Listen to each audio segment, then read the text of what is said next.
So, top 5 transfer portal receivers. This is one I've been wanting to do, and I have to do these in the morning, so I was going to do something about recruiting, but the classes can change and things can flip, and I was going to try to do top 5 flips, but at the time there had only been one. So I had one, and there have been 4 others. But are you talking about including what Oregon did today? Yeah, exactly. So you don't know until the day's over, really. Anyway, top 5 transfer portal receivers available right now. Number 5, Julian Fleming from Ohio State. He's got some stats fell down the depth chart this year, but was one of the highest recruited players in the country coming out. It looks like he's leaning towards Penn State. There was some talk about Nebraska, maybe with Kyle McCord, but I guess that didn't maybe materialize, and maybe it will. Things will change now. Signing day's over, so the portal's you're about to probably see another flurry of portal commitments, maybe next week during Christmas, guys getting with their families and saying something. But this is what I expect to see soon. But this guy's good and can certainly help a skill position room at Penn State that needs to get better. Ohio State with a wide receiver, huh? Yeah. Yeah, but not nearly as prolific as the guys that you're thinking of when we think about Ohio State. It was certainly solid enough player, I guess. I mean, not a lot to go off of. He had a much better year last year than he did this year. So, got some talent, but not 5-star transfer portal signee type of guy. But could be very productive with a change of scenery and get back to more of his 2022 form.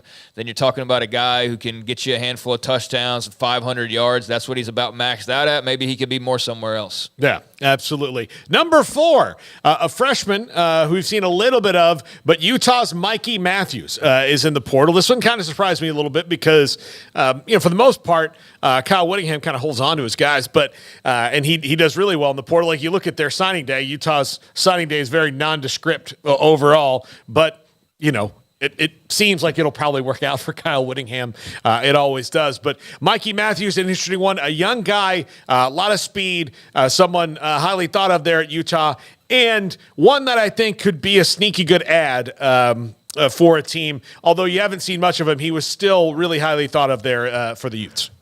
Yeah, don't know much about him. He's a California guy. Didn't really produce much. Didn't find the end zone as a freshman. Caught about 30 balls for less than 300 yards. So maybe it's the potential there that'll be most, or obviously it'll be the potential there that's the most attractive. And Utah had a weird year on offense. I mean, had 3 different quarterbacks playing at 2 different quarterbacks that neither were the starter originally.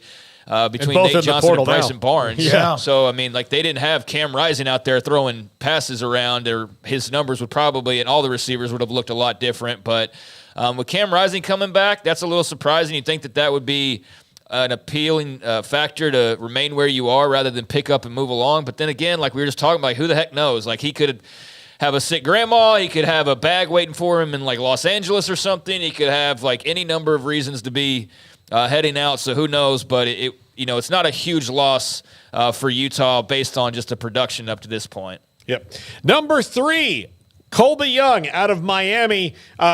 He is a big dude. He's 6'4", 6'5". He's going to get a lot of offers. Again, Miami. It's just so up and down, but one because of his physical attributes, 6'5", 216, by the way. And this year, let's see, 50 catches or so. Didn't see it's 6 touchdowns, something like that. So he was 47 catches for 563 yards and 5 touchdowns with an up and down quarterback situation. If he goes somewhere where he can be the guy or one of the guys on that roster, I think he can be big just because, they don't make him 6'5" and 215 that can run like him.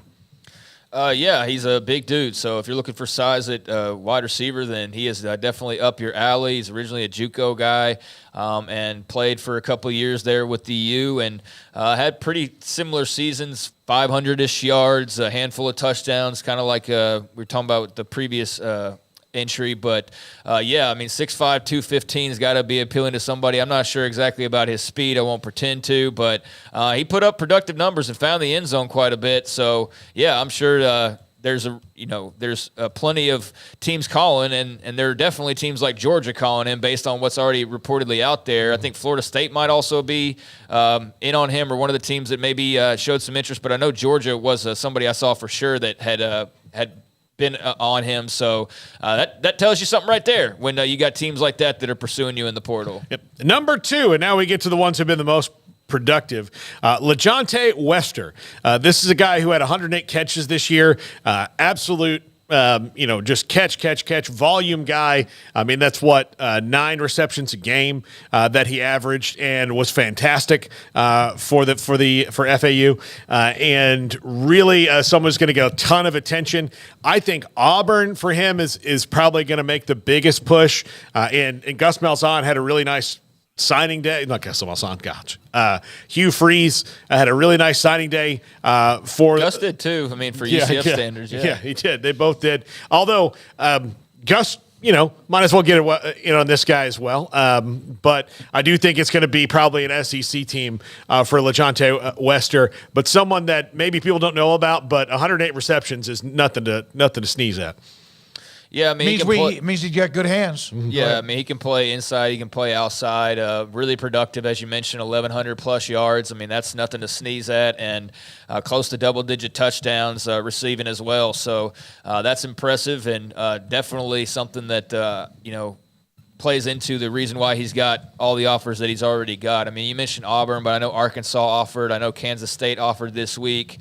And a bevy of others have offered as well. So, yeah, he's going to be probably one of the – I don't know, like when we sign off on Friday, we're gone for a week. So I don't know how all that's going to work with like decisions in the next 10 days or so. But while the portal is open and people are while he's still making his decision, he's going to be one of the bigger names, I think, to follow as far as big time receiving targets that a lot of the bigger schools are pursuing. So yeah, he's definitely a name to keep an eye on, and you probably lean SEC. That seemed fair. I mean, he's got a lot of offers from there, and that's where the big money is as well. So yeah, we'll see.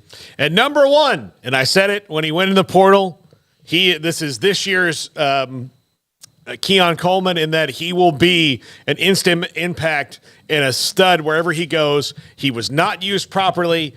Absolutely terrible coaching on the offensive side of the ball for the last couple of years. And he had a great freshman year, but just somehow the offensive coaching spiraled, even with the addition of Bobby Petrino at Texas A&M.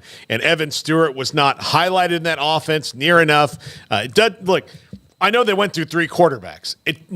The best thing to do to help those 3 quarterbacks is give it to the best playmakers, and they weren't doing that. And because of Jimbo Fisher's stubbornness, they weren't saying, like, how can we feature Evan Stewart in this offense and make sure this guy, enacts some pain against our opponents. He will have that kind of impact where he goes. Look, it's probably Texas, but Alabama was in on him. I mean, there's going to be a lot more people, and he has the beauty now of being in the portal. He can look and see where the quarterback dominoes fall, and then go like, all right, this guy's going to the NFL. I'm going to go play with him, and let's put up some numbers.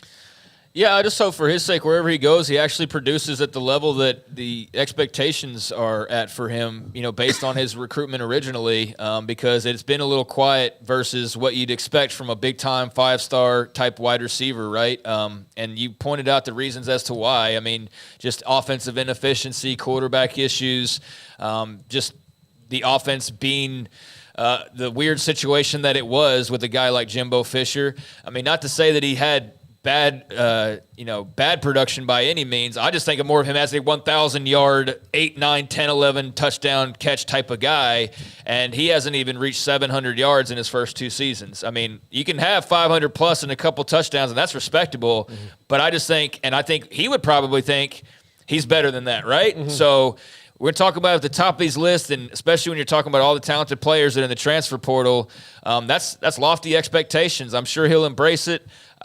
Austin seems like a pretty logical landing spot for him, just based on every shred of evidence from back when he was being recruited originally to the smoke that's been out there for like 7 months on him before it was even thought that he was going to enter the portal. People thought he was going to enter the portal and end up at Texas eventually. I remember that running rampant during the summertime. I think that was that rumor going around. So who knows? I mean, now he's free to be re-recruited by everybody. So we'll see who all comes with a bag in hand and the best type of offer when it comes to coaching and opportunity. But yeah, he's a really talented player who's got a lot more that we haven't seen, and hopefully he's able to show that at his next stop. I wonder, is he